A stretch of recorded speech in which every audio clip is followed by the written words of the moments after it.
So for me, it's nice to make that connection. And it's a great honour to come down and share my work with you in the capital, to come out of my little village and head down and do that.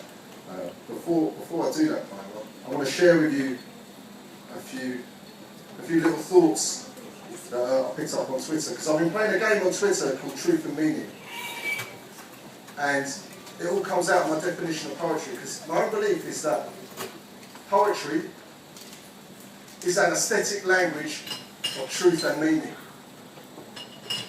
And you can pick the holes in that as much as you want, but I swear you won't be able to.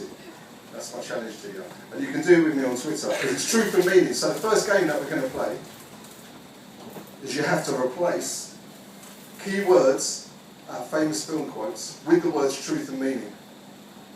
And you can catch all this out of YPL Wales. That's short for Young People's Laureate Wales. And we're playing the game. Check it out. It comes to me one morning as I was sitting in the car. I thought, smell that, son? It's meaning.